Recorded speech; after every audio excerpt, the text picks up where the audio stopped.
Reckon the sheriff's lost your trail by now. You can head on out. Is that really the first question you ask me?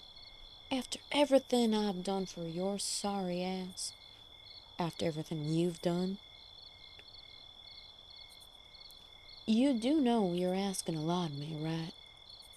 That it's a whole hell of a lot to show up in the middle of the day, bleeding like you were after years of being disappeared. It's a lot that you just can't keep coming and going like a damn ghost. That... Do you even know how long it's been since you left?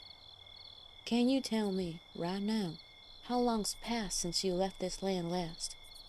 In the middle of the night, like some damn thief. Alright, don't leave me hanging then. How long's it been? That's right, almost a year. And before that, how long had it been since you up and left before you suddenly came back with them big city folks nipping at your heels for beating them at their own stupid hustle? That's right. That's damn right. I may act a fool, but I ain't stupid. I stay, you leave in the dead of night. I stay, you come back, beaten, tired, and starving. I stay, and I let you in, feed you, and get you back on your feet for you to repeat it all again. Do you think it's all coincidence? That all them other times this has happened has been just 'cause I've been kind? Damn it, don't you know me? Ain't we kin? We may not be blood, but we sure as hell may as well be. When have I ever, from the day we first met, given you a reason to believe I'd ever been mean to you? I ain't being mean, I'm being mad. But I ain't mad for the reason you're thinking, odds are. The whole town's been wrong about a great many things about you. But damn, I'm sure the doctor folk could find your skull's the size of a canary's. Alright, I'll give you that much. That was kinda mean of me.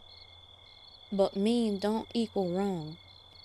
You may be sharp when it comes to getting yourself in and out of trouble, but you ain't sharp up much of anything else. I know you can't stay in this town. Known it from the moment you promised me we'd go to New York and leave our mark on Miss Liberty. I know you gotta move and leave, and I ain't ever faulted you for it. I had a meeting with publishers. One of my books is in talks of getting traditionally published. Well, guess it'd be more appropriate to say it was in talks. Ain't gonna sugarcoat it.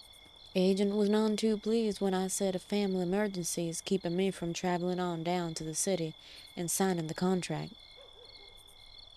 Yeah, seriously. Left you on my doorstep to have Sheriff Longbridges find you and haul you on down and finally get the satisfaction of getting you? Or maybe it would have been nice to have left you with them nasty cuts untreated. May have given you a fine case of sepsis, which I'm sure you would have been real glad to have gotten. Damn right I'm right. Like I always am. I got the good sense the Lord forgot to give you.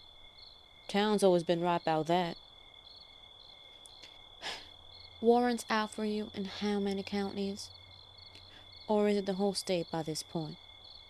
I ain't going nowhere with you where we can be seen. I love you, but I ain't stupid. I'll get to publish it. I got a good feeling about this book. It's about two best friends that grew up in a rough town, one without any parents, the other without any worth. Or at least that's what the town always said. That the pair were polar opposites, one worth gold, the other worth nothing. It's magical realism, You know how much I've always loved that genre, I'd hope. Boys figure out their worths far more than gold, but they're only worth something when they're together. Title's real simple. Golden Shadow. Still feel stupid saying it. Don't sound like a good title. I may have used aspects of my real life to influence the story, sure. And you ain't got any magical powers that get activated when we're near either. The gender of these characters ain't what matters. Why'd you get stuck on that? Good Lord really missed out on giving you the good sense he gave rocks, huh? Want a beer before you head on out? It'd be nice to give you a proper goodbye this time round, you know. Listen, all my life, I've never known where you've been. I ain't asking you to talk about the things you get up to. I know better than that.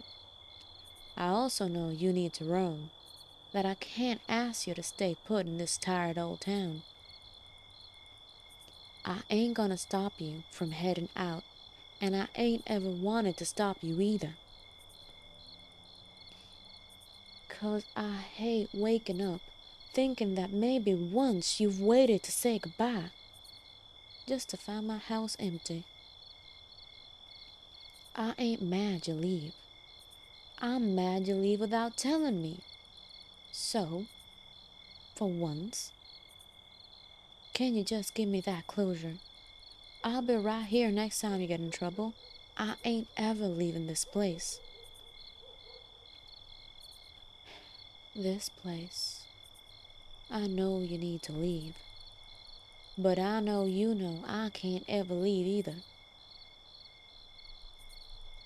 So you do have some sense then. There may be hope for you yet. If it helps, I've got some of them fancy beers we used to swipe from Mrs. Swanwick's store. Bought this time. Like a good proper folk. I ain't ever gonna ask you to stay somewhere I know you ain't ever wanted to be. I ain't ever gonna ask you to speak to me either, about anything. You've always been the quiet sort, and ain't no changing that. Just don't leave without saying goodbye, alright? Deal? You're worth more in gold to me. Don't you ever let anyone make you think otherwise. Now, let me get 'em beers.